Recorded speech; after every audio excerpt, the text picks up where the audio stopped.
Thank you, Johnny. Can everyone hear this? Is that okay? So, as Johnny mentioned, my name is Jeremiah Riley.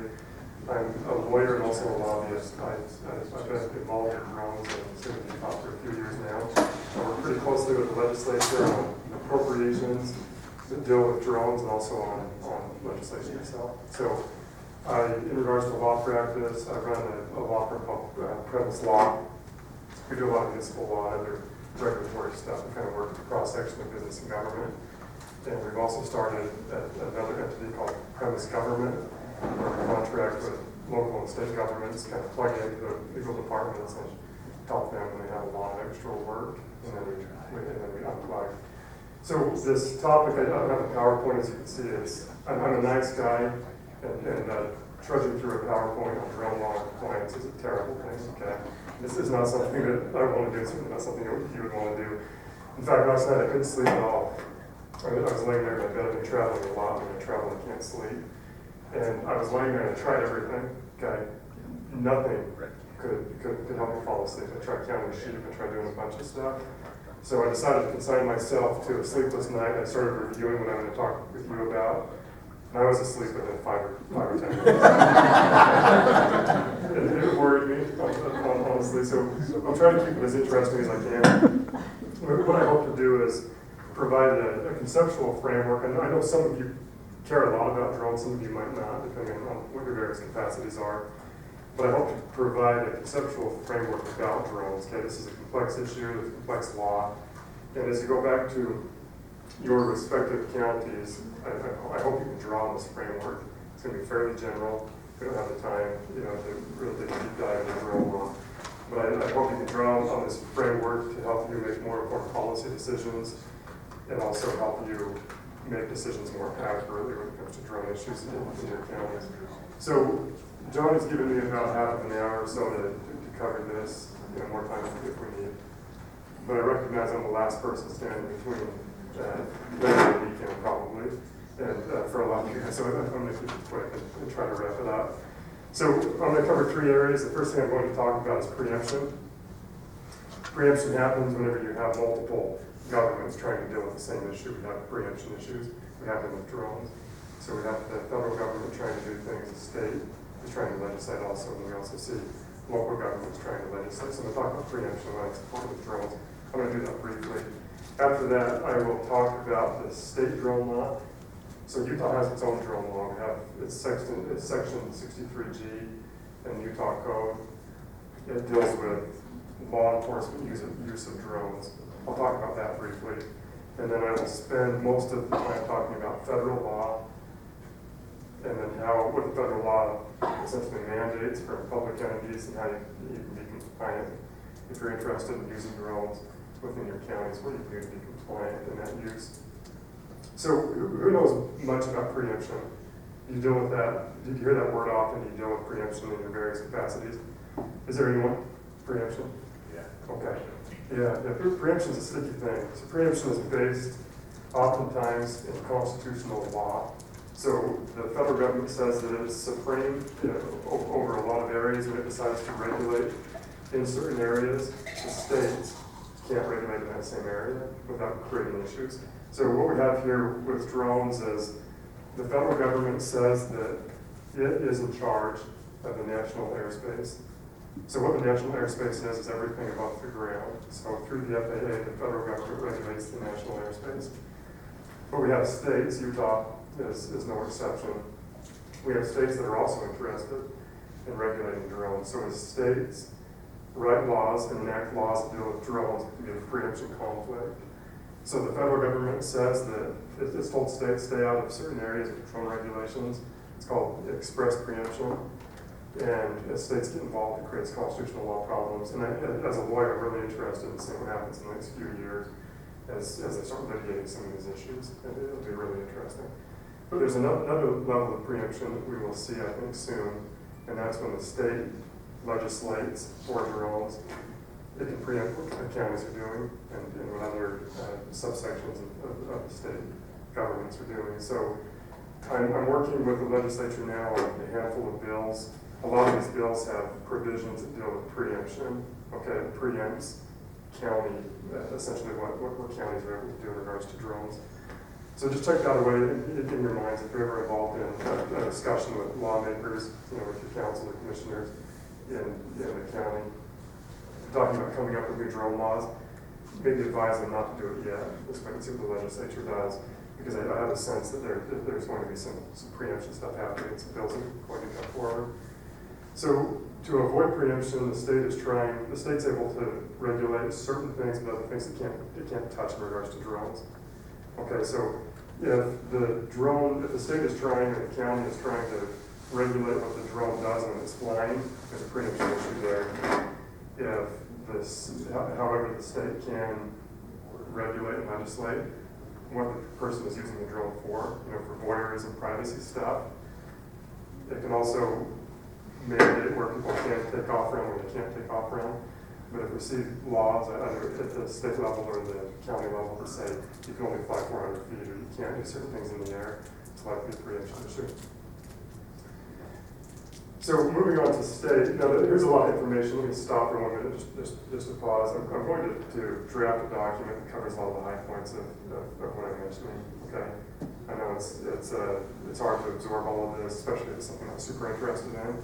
But I'm going to draft a document. We'll disseminate that through USED to the various people in your counties that would benefit, so they can have that. So please take notes if there's a reason to, and if there's something that you miss, then we can just go. You'll see that come up. So the state law, section 63G of state code, what that does is it essentially tells law enforcement can't use drones ever unless they have a warrant or unless they have an exception to a warrant. Now the law said it needs to be a judicially recognized warrant exception. That caused a lot of confusion amongst sheriff's offices. A lot of sheriff's offices are apprehensive to use drones because they didn't know whether they could fly in, they didn't want to deal with warrants. There's just a lot of ambiguity in the law. So we drafted a bill to try to clarify some of that.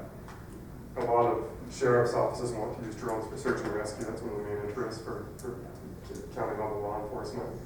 So we drafted a bill that clarifies that law enforcement in the state of Utah can use drones for search and rescue, and you don't need a warrant for that, obviously. And we also carved out a section in the law where law enforcement can fly drones in a certain area, and when they do so, they don't have to report it to the state, to DPS, because there's part of the law makes it so whenever law enforcement uses a drone, they have to report that. And the Associated Press called me not too long ago when the report came out because they had questions about various law enforcement entities that were using drones and not using drones. So if you are from law enforcement, section 63G of Utah Code, that's something that you should look at and become familiar with. It outlines how you can and can't use drones. Now, if you're a public entity but not law enforcement, which many of you are, 63G, section 63G, that's not something you should be concerned with. Okay, so we see a lot of counties and also municipalities that are kind of worried about the reporting requirements of the state. That only applies to law enforcement. So if you're planning and zoning, if you're something else, if you're parks, if you do something different, don't worry about reporting your drone flights to the state. There's no requirement to do so. We're also trying to loosen up some things. We'll have to see what type of bills we start moving forward to give law enforcement more flexibility. That's something that I worked with the league on, Utah League of Cities and Towns, and the chiefs and also legislators in the state. Any questions so far? I know it's hard going from a beautiful presentation on stress to talk about drones for half of an hour, but if you have any questions, just chime in. So the most important part of what I want to share with you, I think something that applies to all of you, is what the federal government's doing, what the federal laws look like, and how you can build your drone program to be compliant with these federal laws. So how many of you have heard the term COA, or Certificate of Authorization? Have any of you heard that? Okay. So it's a burdensome way that public entities have been able to fly drones. The Congress has told the FAA that they don't have authority to really regulate hobbyists that much. They can in certain ways, but they have to stay away from lobbyists, but they can regulate government and commercial users. Government users, it's obvious what that is in any type of public entity. Commercial users is someone who's flying a drone with the proper.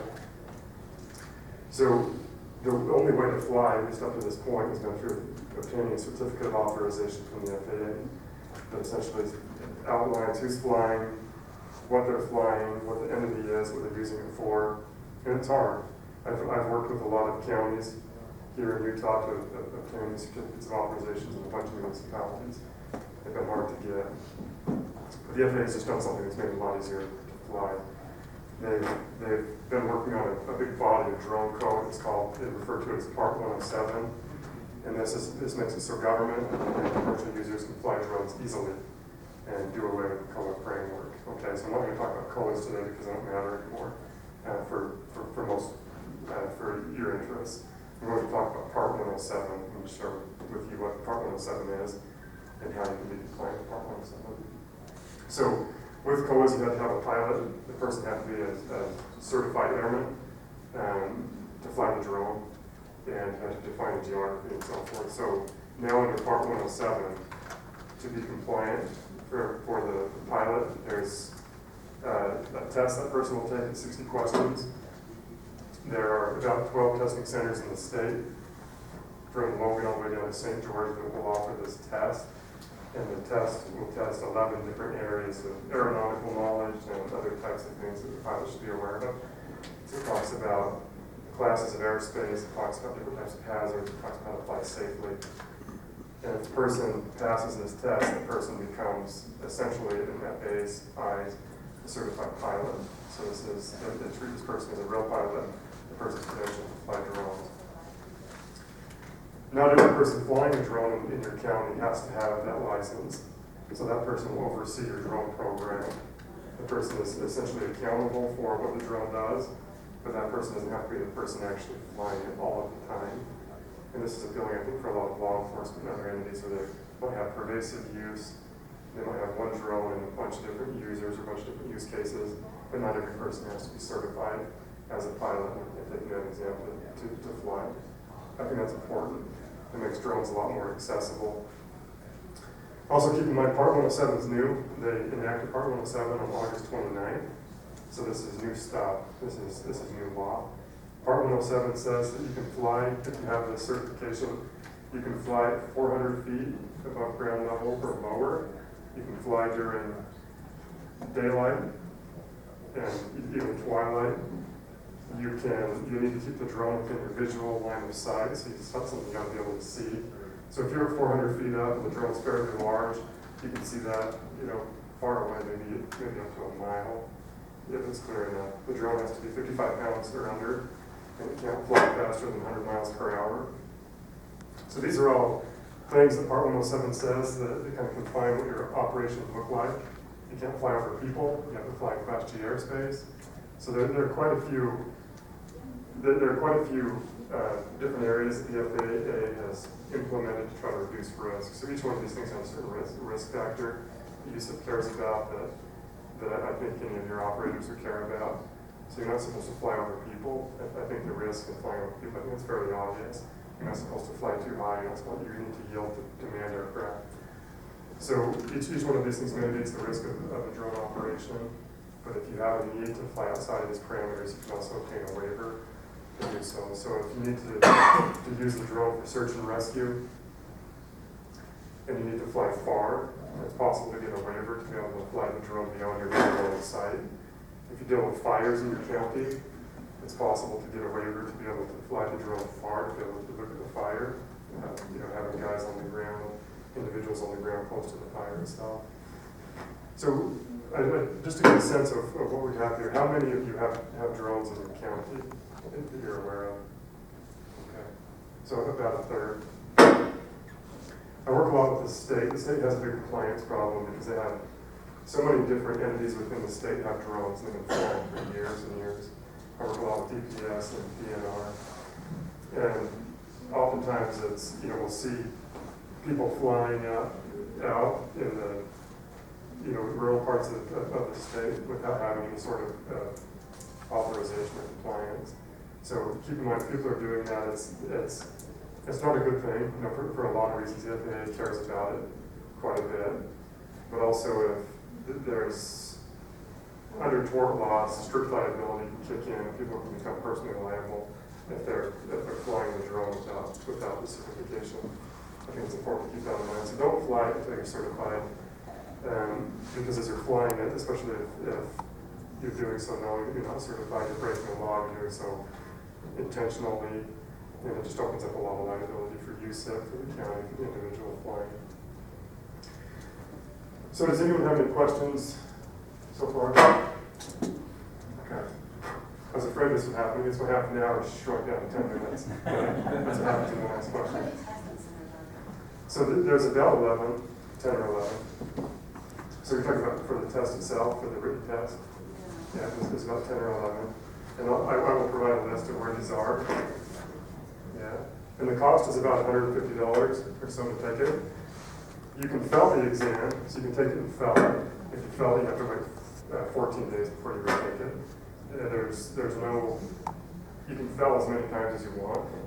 Okay, so there's still pressure to pass, but it's not something that if you fail it 3 times, you can't take it again. So that reduces the barriers. You know, a lot of people flying drones aren't people that are really that familiar with what the airspace is like. So if I'm hearing, tell me if I'm hearing you right. If we get somebody to take the test, we have them certified, we don't have to go through the federal thing for all of USIP now? So what's the federal thing you're referring to? Is it the All COA the process? papers? Yeah, Yeah. we don't. No. Sweet. You don't. You hear that, Johnny? Okay. So the COA framework is gone. You can still use it, and there's still reasons to use it. But for this group, there's really no reason to. And I advise not to even consider COAs. Those are so onerous and so difficult. Part 107 is new law, and it's new regulations that really opens up airspace for drone use. Yes. So you got a kind of lower bar than the 60-question test for the certified pilot, but others may fly kind of under his license, his or her license. But that person is responsible for what the drone does. Does that person have to be on site? No, that's a good question, and I'm not sure yet. It's likely that person wouldn't have to be on site. That person would oversee the way the program runs, oversee training, sub-training to other individuals who are flying. But it's likely that person won't have to be on site. Yes. Where's the line drawn in the sand that breaks where it becomes regulated and it's just private individuals? Okay, so the difference between a hobbyist who's flying and where the regulations kick in. And is there like a size break or a weight break or where? It's really the intent of the operation. Okay. So you as public employees, you could all fly at home, with your children or family or friends, and there would be no problem. But if you went and flew as part of your job, as some duty that falls within the scope of your work, then the FAA cares about that operation. You'd have to be certified to do that.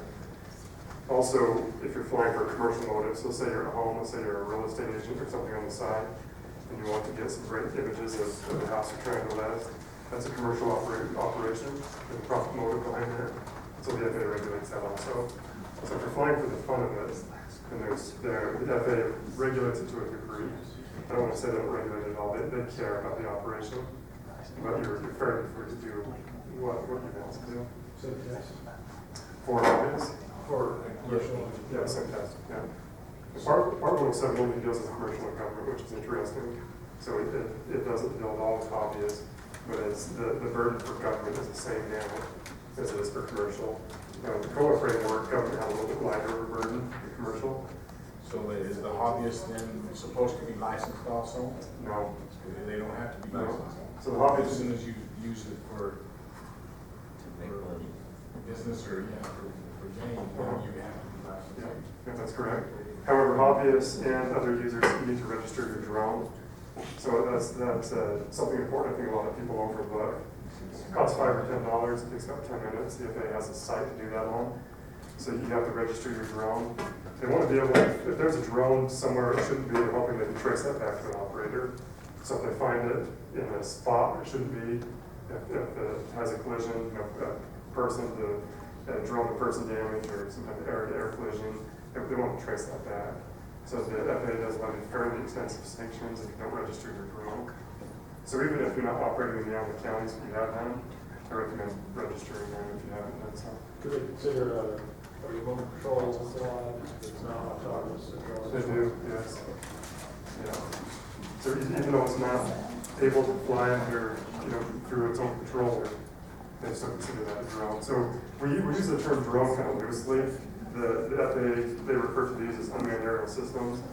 So they don't really care if it's autonomous or not. But most of us do use technology as. So if you have a hobby in quad, you can get registered. You do, yeah. Yes. You talked about exceptions or exemptions where you can fly farther if you apply for it. Obviously, flying with people is a bad thing. Mhm. Do they have exemptions for that? They do. So, like for our Fair Days Rodeo, if we want to get a shot of it and Mhm. to, advertise it next year, is that available?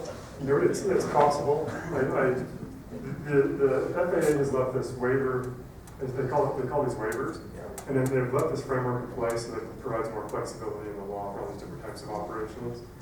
But I don't want to make it sound easy to Sure. So it will likely take an attorney, that understands that area of the law, if your county attorney does, and then you have to demonstrate to the FAA you're mitigating the risk that they're concerned about. So if there's some way to show them, it'd probably be easier to get some sort of a waiver to get closer than they would otherwise allow you, but if you trip over a lot of people, it might be difficult to demonstrate how you're mitigating that risk. However, it's easier to show if you're doing a general line of sight and you're flying for fire and you have a lot of rural country in your county. It's easier to demonstrate how that operation is fairly safe. If you're flying low, if you're flying not well-occupied structures and individuals, it's easier to get that waiver. I like these questions. Appreciate it. Yes. Jeremiah, that question just came up for our rodeo. Our promoter wanted to bring that up, put a drone up for next year, just like what you're talking about. We denied it because virtually there was no place we could put that drone that he wasn't gonna be above a group of people. Sure. So because of the law and the state law and the way things are going right now, we told him no. Mhm. So, I think we can get a lot of these questions ironed out in this upcoming legislature, I think, particularly state law. Yeah, if you plan on flying the drones for law enforcement reasons, we'll have more clarity on what the state cares about. A lot of this stuff, as far as how you're flying the drone, that nothing's going to change in the next 5 years probably. So the FAA spent forever trying to build this Part 107. They spent years and years and years building this body of code. Now that it's here, it's not going to change anytime soon. And that's part of the reason why we have the waiver, this ability to get waivers, is because as the technology changes, as some of the uses change, we're not going to change the law to reflect that rapidly changing technology. We can just petition the Department of Transportation for waivers. So there are a lot of reasons to use drones. While I'm up here, I want to talk a little bit about the Utah Unmanned Aerial Systems Testing and Training Center. So I advise this center. I'm a consultant to it. What the test center is it's a collaborative partnership between Box Elder County, Orbital ATK, which is a large aerospace contractor, and also the state of Utah. So this provides a place, and Johnny alluded to it in his introduction to the topic. This provides a place where people can go test and train. Okay, so there's a lot of infrastructure there. There's a runway, there's a dedicated building, there's lab space, other stuff. So if people want to go there, if your county, if law enforcement, for instance, wants to set up a simulation where they can go out and test the drone in sort of a simulated environment, they can do that there. It's in a secured perimeter. There's not a lot of people watching what they're doing, so they can do that. One side of the program is this physical place to test. The other side is helping local governments integrate drones and being compliant in the process. And I'm more than happy to help you through the program, answer questions that people within your county have compliance questions. So we're really interested, the legislature is really interested in ensuring that when cities and counties, and also the state, when they use drones, are doing so in full compliance and mitigating their risk. And this is part of the reason why it's important to use it. There's a lot of risk associated with drones, but if you use them properly and correctly, it mitigates that risk, and it mitigates it in a major way. So we're more than happy to help with that integration. Yes. Just a question, you talked about line of sight in the rural counties and stuff. What determines line of sight? How far can they get from the operator? And in a remote area, they might be out of sight very quickly. Sure. What determines that? Well, there's so many variables. Usually what determines line of sight, and what line of sight is, when FAA refers to that term, they're saying making sure you can see the thing without using binoculars or something else. Now, corrective eyewear, obviously, there's an exception for that. You have to be able to fly it and see it with your eyes. So in a remote area like tall trees or Mhm. canyons? Yeah, so if you're in a canyon and there's 80-foot trees all around Generally you. line of sight. Yeah. Yeah, so that creates So what is issues. the capability of how far they can get away from the operator? Do you You know? know, it depends on, they have certain types of relays and things that can send the signal farther and farther. So we work with Utah State University. They have a fairly sophisticated drone program and develop their own technology. And they can fly, they've got the ability to fly even hundreds of miles. So it's a large drone. We work with some private companies, some large companies, there's a Fortune 50 companies with drone programs, and they can fly about 60,000 feet. They have wingspans that are almost 100 yards long in certain times. And they can stay aloft for months and months. So a lot of the work I do is with the defense industry. We do a lot of stuff with the interplay with Darkway and some of the restricted airspace and some of the complex airspace. That's where you see a lot of neat stuff. But the type of drones we use in counties and municipalities, they're under 55 pounds, all kinds of quadcopters. You know, and the cost is usually around $5,000 or less. So that's a good question, thank you. Any other questions? Okay. I would have put myself to sleep too if I wasn't standing up. I promise. It's one of those topics. It's such an important topic, but it's kind of difficult to trudge through. Johnny, do you have any questions from USIP's standpoint? Is there anything that you think would be important to address? No questions. No. Okay. Well, if that's it, then I'll wrap it up. Thank you.